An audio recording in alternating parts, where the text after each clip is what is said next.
عليكم ورحمة الله وبركاته. استاذ استاذ ملګری کاشف دا محل موجود یم کاشف فلفل فاونډیشن کې دا مشر راغلی دی نوی کلی کسټم نه د یو بچنګي دی چې دیال سکالو دی ورک شوی دی تم ورځ دا مور پریشانه پلار پریشانه کور کې مړې نشته او جړاګان نشته بالکل غاړو دونکو چې کم دغه پکچر تاسو تخکاری دغه معصوم دی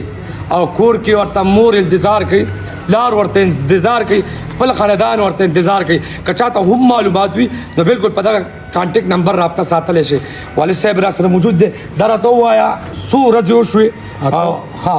څو ورځې وشوې کوم ځای نه ورک شوی دی د نوي کلي کسټم نه ورک شوی دی اتمه ورځ یې د مور سره لږه دا کوم ماشوم سره لانجه کړې وه او د یارې د کور نه وتی دی ها نو بس دا اتمه ورځ چې دلته کور ته مطلب کور کې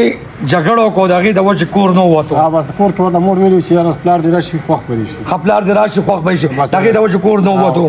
د ده څومره عمر دی یاره وي به دا 14 کاله نوم یې څه دی سودیس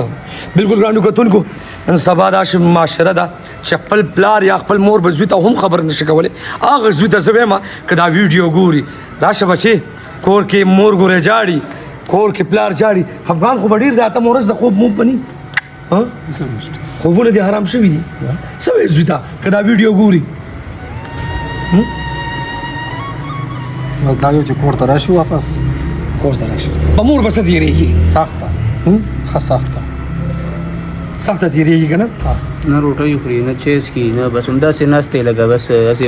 بوت چې ناست دي پلار غریب سهار ځي او ماسخوتن چې راشي بس ده پسې بیا ماسخوتن ګرځي یو ځای او بل ځای او بل ځای پسې ګوري او نه میلاویږي موږ پسې د اتمه ورځ د ګرځو را ګرځو هېڅ درکې نه لګي په ګرځېدو پسې ستړي شو نه روټۍ چې خوري نه هېڅ هم نه خوري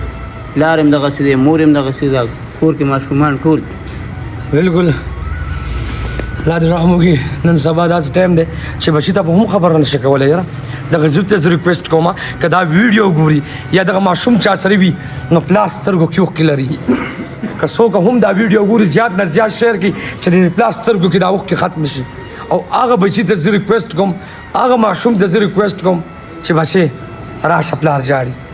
وایي راشه نوم یې څه دی سودیس بچې پلار جاړي راشه د سختۍ بچې محنت در باندې شوی دی خواري در باندې شوی دی د دې ورځې دپاره نه چې ته به غټ شو ته به وځي بای راشه او نن سبا حالات هم داسې دي چې نشې زیاتې شوي دي آیس زیات شوي دي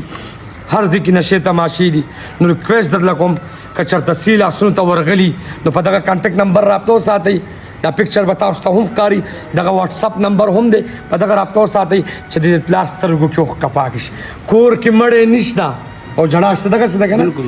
جړاګانې به وي کور کې